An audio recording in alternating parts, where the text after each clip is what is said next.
잠깐 기도하고 말씀 나누도록 하겠습니다. 하나님 감사합니다. 순간순간 말씀을 들을 수 있는 기회로 허락하신 하나님 감사를 드립니다. 오늘 말씀을 대할 때 우리의 삶을 주장하시는 분이 하나님이시고 내가 판단자가 아니라 주인이 아니라 주님께 최선을 다해서 살아가는 저희들임을 다시금 깨닫는 저희들 되게 하여 주시옵소서. 감사드리며 예수님 이름으로 기도합니다.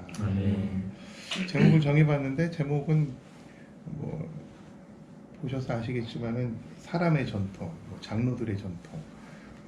제가 정하기는 들통난 전통, 들통난 전통이라는 제목으로 말씀을 좀 나누려고 합니다. 집안마다 가풍이라는 게 있잖아요. 그죠? 가풍하면 뭐가 생각이 나나요? 저희 집은 아버지가 들어오시면 모든 일을 멈추고 대문으로 달려나가야 돼요. 달려나가서 이렇게 인사를 해야 되는. 그리고 뭐 식사할 때도 먼저 이렇게 수저를 드시기 전에 아이들이 먼저 수저를 들었다. 그럼 뭐 밥상 엎어지는 거죠. 그런 경우들이 혹시 있으신가요? 제가 그렇게 하고 있어요. 그래 보이신다 갑자기. 그렇죠? 설마. 그럴 수 있을 것 같아요. 맨 사진으로만 보다가 이렇게 실물로 처음 봤는데 조금 뒤가 없으신 게 처음 알았어.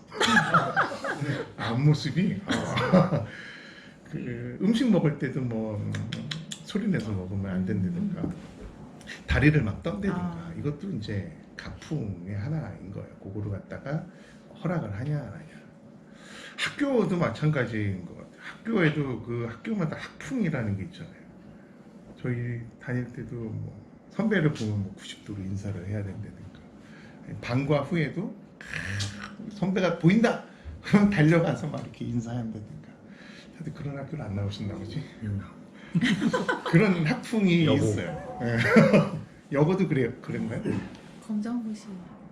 장난이에요. 아니 정글 그러니까. 다니셨대요. 그래서 1등에 추락. 그런 거 보면 이제 뭐 위계질서 이런 거 따지고 언니라고 불러라. 언니라고. 언니한테 머리 얘기하시면 그러니까. 영특하다 기민하다 이것만 얘기해라. 머리에 쏙쏙. 떨지 마. 교회도 이런 교풍이라는 게 있어요. 각 교단들마다 특색들이. 어느 교회는 예배 드린 다음에 헌금을 내고, 어느 교회는 뭐 헌금 드린 다음에 예배를 드리고, 십자가의 위치가 뭐 오른쪽이냐 왼쪽이냐.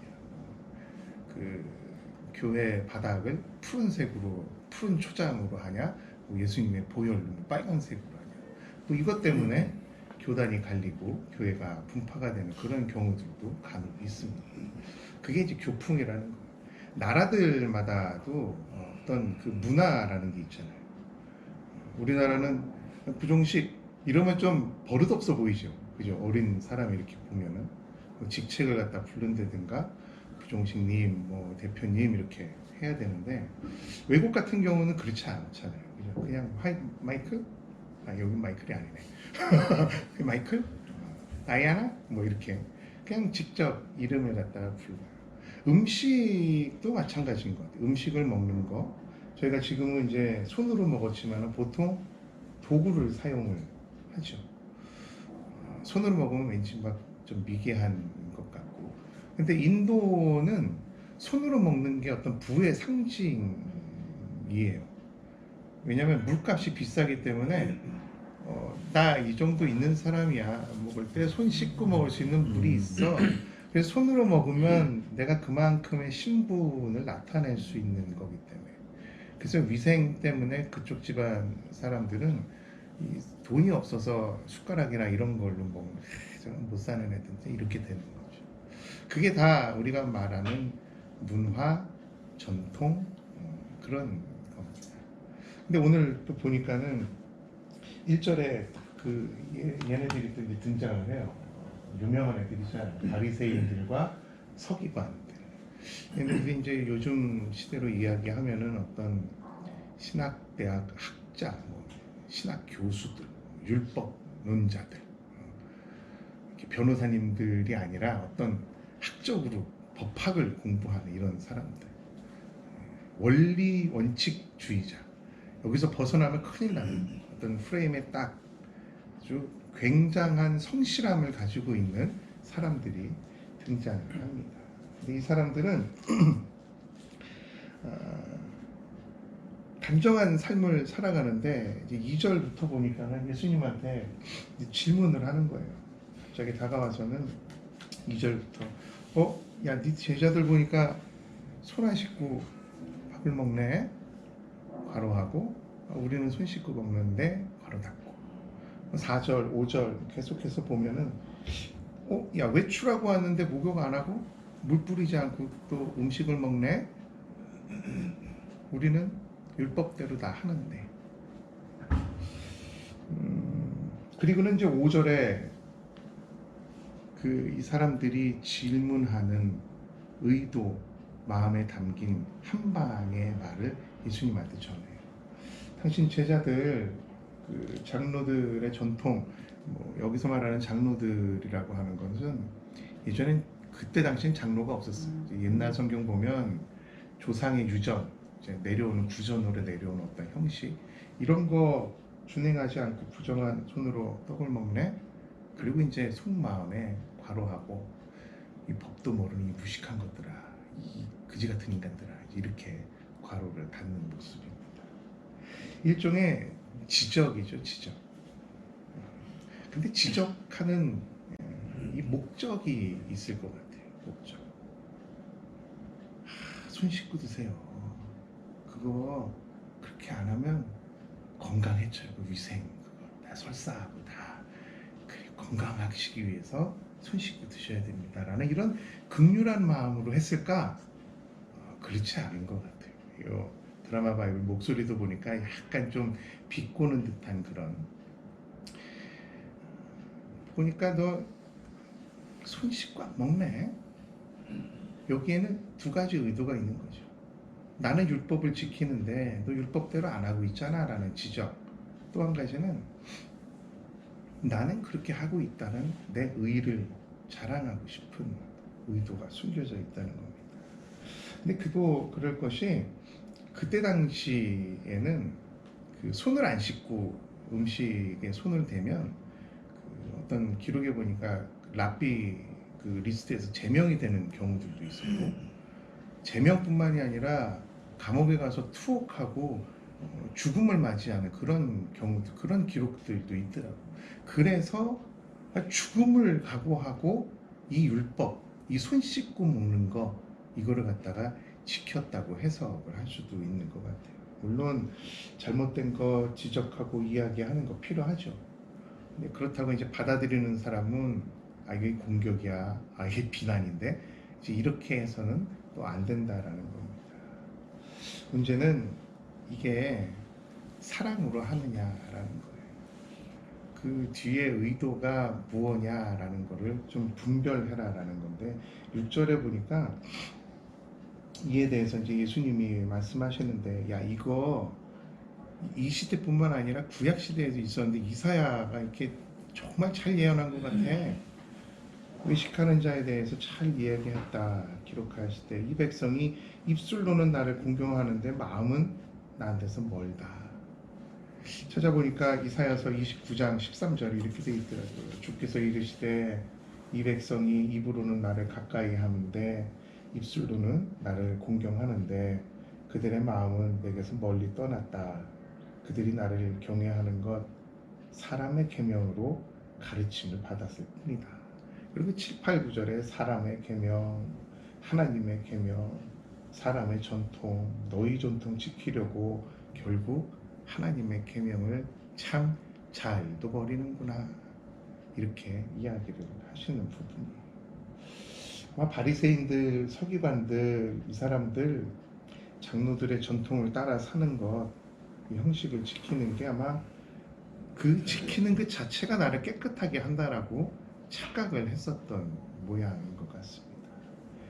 결국에는 내 자신이 원하는 것, 그것 좀 절제하고 내 안에 더러운 것이 무엇인지 좀 되돌아보면서 삶을 살아야 되는 것, 그게 진짜 거룩함인데, 이 사람들은 잘못된 삶을 살아가고 있음을 아주 날카롭게 지적을 하고 계시는 거죠. 근데 사람들 눈치를 봐야 하는 그런 문화 속에서 이 전통을 벗어나야 한다는 거, 이게 쉽지만은 않을 것 같습니다. 계속해서 사람의 전통 이 이야기를 하시다가 이제 모세 이야기까지 꺼내시는 거예요. 야, 모세가 그랬는데 아버지 잘 공경해라, 어머니 잘 공경해라. 그 두 마음이죠. 나를 낳아주신 분 감사합니다 할 수 있는데 효도하기 싫은 거예요. 부모님이 내 물건이나 내 재산에 손대는 게 싫은 거라. 근데 그때 당시에는 정말 이 굉장히 거룩한 단어인데, 고르반, 이거 하나님께 드린 겁니다. 이거 굉장히 거룩한 거예요. 이건 내가 먹고 살 게 없어도 이거는 하나님 겁니다 라고 고르반 하면은 신성하게 취급을 당하던 그런 단어였는데, 이거를 이제 악용하기 시작한 거죠. 나 부모님한테 효도하기 싫은 그 마음, 그리고 잘못된 교회나 회당에서 고르반 해버리면 이게 교회 물건이 되기 때문에 그걸 오히려 부추기는 그런 역사적인 기록들도 있다라는 거예요. 그래서 이 사람들이 이걸 이제 악용을 해서 부모님한테 효도하기는 싫고 남이 쓰는 건 싫고, 이거 고르반 손대지 마세요, 이거 하나님께 드린 거예요, 이래 버린다라는 거. 굉장히 현실적인 걸로 예수님이 비유를 들어서 말씀을 하고 계시는 모습을 저희들에게 봅니다. 근데 누가 그러더라고요. 이게 매뉴얼대로 다 하는 거, 마치 공무원처럼 우리 시대에는 그 방위병 폄하하는 건 아니지만 그때는 그런 농담도 있었어요. 총알이 날라오다가도 6시 딱 되면 총알이 멈춘다는 거예요. 그리고 퇴근하고 와갖고 맞아 죽는다는 거죠. 그만큼 시간을 철저하게 나는 6시까지만 군인이고 6시 이후는 민간인이다, 이런 거. 나는 이게 했다, 나는 하라는 대로 했다, 여기서 끝나는 세상을 아마 이때 당시에도 예수님이 예언을 하시고 계셨던 게 아닌가라는 생각이 들더라고요. 이거는 어떻게 보면 좀 미성숙한 단계죠. 우리 아이들 이제 자녀들 교육하고 계실 텐데, 자녀들한테 한 진리의 말을 한 번만 얘기하냐, 그렇지 않잖아요. 계속해서 걔네들을 표현하려면 잔소리 계속해서 하는 이유가 아직 성숙하지 못하기 때문에 그것이 몸에 배기까지 계속 이야기를 해주고 상기를 시켜주는. 근데 어느 정도 큰 사람을 상대로는 야, 밥 먹어라, 밥 먹고 난 다음에 양치해라, 양치한 다음에 그 운동해야지, 잠자기 전에 이불 꼭 덮고 자고, 이렇게 쫓아다니면서 얘기를 안 한다는 거예요. 왜냐? 성숙했다라는 거죠. 알아서 하라는 거예요. 알아서. 그것까지 어떻게 계속해서 따라다니면서 해줄까? 근데 당시 문화적인 이야기를 계속해서 예수님이 말씀하시고 계시는 거예요. 아무것도 안 하고 있다가 내가 하기 싫은 거, 그거에 대한 좋은 핑곗거리로 니네들이 고르반하고 사용을 하는데, 그거 한번 짚어보자. 지난주인가요? 지난주에 새로 시작한 드라마가 있어요. 저 드라마 절대 안 보거든요. 근데 한번 봤어요. 슬기로운 의사생활이라는 걸 봤는데 계속 볼 것 같아요. 근데 거기에 어떤 장면이 나오냐면 응급실 이제 인턴인 것 같아요. 이 사람 환자가 응급차에 실려서 들어오는 것부터 시작해서 지금 산소호흡기를 달고 오늘 내일 하는 요 시간까지 계속해서 처음부터 끝까지 계속 보고 있었던 의사란 말이에요. 근데 그 환자의 보호자가 와가지고 선생님 어떻게 됐어요? 선생님 어떻게 될 것 같아요? 그러니 이 의사 인턴이 하는 얘기가, 이 사람이요, 가망 없어요. 죽어요. 제가 처음부터 끝까지 와서 봤는데요. 차트도 보고 이 기록도 보고 이 수치를 보니까는요, 이러다가는 죽어요. 끝나요. 그러니까 보호자한테 이야기하는 그 모습을 제 선배 의사가 옆에서 지켜보다가 너 이리 와봐. 너 이리 와봐. 너 그게 잘한 거야? 이제 막 질문을 합니다. 그랬더니 얘가 반항을 하는 거예요. 아니 선생님, 제가 뭐 잘못했어요? 처음부터 끝까지 제가 봤어요. 이거 차트 보니까는요, 이게 안 돼요. 그래서 상황을 보잖아요. 이게 이렇게 돼서 이렇게 돼서 이렇게 되고 내가 매뉴얼대로 다 했는데, 그리고 보호자가 알 권리가 있잖아요. 아니 죽는 데는 뭐 내가 뭐 잘못한 게 있어요? 틀린 건 아니지만 그 의사가 이렇게 이야기를 하더라고요. 의사는 단정지어서는 안 된다라는 거. 또 한 가지 의사가 할 수 있는 최고의 말은 최선을 다하겠습니다. 이 말이지. 야, 너 생각을 해봐라. 그 이야기를 들은 가족들이나 보호자들이 받을 상처를 네가 생각을 해봤냐? 라고 하는데 조금 깊이 있는 인사이트가 저에게 오더라고요. 이게 무슨 뭐 의료인 뿐이겠습니까? 법조인들도 아마 마찬가지일 거예요. 팩트가 있잖아요. 이거 다 까발리고 오픈해버리면 시원할 것 같은데 그렇지 못하는 경우들, 어떤 상황들을 다 생각해 봐야 되고 후속 조치들까지 생각해 봐야 하는 것들. 나는 매뉴얼대로 다 했다라고 이야기하는 이 세상에 예수님이 오늘 3월 25일 이 시간에 우리들에게 왜 이 이야기를 하시는가? 야, 너네 밥 먹을 때 애들 좋은 거 먹인다고 뭐 유기농 갖다 먹이고 뭐 생협에서 갖다 먹이고 뭐 좋은 거 한다고 하지만 그 많은 음식물들 그거 다 깨끗한 거야. 괜찮아. 그거를 선별해 갖고 먹는다고 깨끗하고 더러운 게 아니라 너 먹고 나서 배설물로 나가는 그게 더러운 거지. 그 안에 들어있는 자체가 벌써 더러운 거지. 그 안에 들어있는 게 뭐예요? 마지막 절에 나와 있잖아.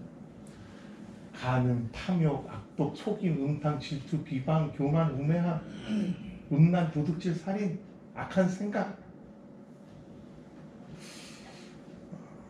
우리 안에 그런 것이 있으면서 전통이다라고 이야기하는 것. 들통난 전통이라는 건 바로 이런 거를 의미하는 것 같아요. 니네들이 생명처럼 지키는 그 율법, 그것도 하나님의 계명이 아니라 사람이 만들어 놓은 어떤 부전으로 내려오는 조상들의 유전, 가풍, 구풍, 교풍. 라움에도 아마 그런 어떤 분위기가 있잖아요. 수요일날 예배를 드려야 되고. 이건 개인적인 생각인데 전 교회에서 주장하는 거예요. 왜 예배를 생명처럼 여겨야지, 예배를 중단해서는 안 된다. 또 모이잖아요. 그게 들통난 전통인 것 같다는 생각 가끔 해보게 돼요. 무엇이 중요한가? 무릇 지킬 만한 것보다 네 마음을 지켜라 라고 이야기한 것은 내가 한번 주일 성수를 했다. 내가 한번 헌금을 드렸다. 내가 한번 선교를 다녀왔다. 내가 한번 뭐 구제를 했다. 이렇게 해서 고르반 해버리는 게 아니라 그 마음에 그 안에 있는 그것을 처리하지 않고 고르반 해버리는 우리의 모습은 아닌지, 오늘날을 살아가는 우리들에게 무엇보다도 필요한 것이 우리의 마음을 지키는 것, 어떤 외적인 것보다는 내적으로 작용하고 있는 악한 것들을 처리하는 것, 그것이 우리들에게 주시는 메시지가 아닌가라는 생각을 해보게 됩니다. 보통 이렇게 뭐 찬양하고 막 그러는데 오늘 말씀만 이렇게 간단하게 전하게 됐습니다. 잠깐 기도하고 마치도록 하겠습니다. 하나님 감사합니다. 알게 모르게 전통에 휘둘리면서 매뉴얼을 내가 다 지켰다라고 이야기하는 내 의를 가지고 살아갔던 적이 있다고 주님 앞에 고백을 합니다. 하나님 불쌍히 여겨주시고 늘 지혜를 가지고 균형 잡힌 삶을 위해 기도하면서 주님의 은혜를 구하는 저희들 되게 하여 주시옵소서. 우리의 마음의 중심이 어디에 있습니까? 다 들통나게 하시고 드러나게 하시고 그것이 전통에 불과한 것임을 다시금 깨달아하는 저희들 되게 하여 주시옵소서. 우리가 지켜야 하는 것, 주님을 따라가는 마음, 주님께 그저 최선을 다하고 있습니다라는 죄인된 모습, 제자의 모습으로 살아가는 저희들 되기를 원합니다. 늘 우리와 함께 하시는 주님, 우리가 판단자가 아니라 우리가 피조물로서 삶을 살아가는데 흔들림 없는 저희들 되게 하여 주시옵소서. 감사드리며 축복하며 예수님의 이름으로 기도합니다. 아멘.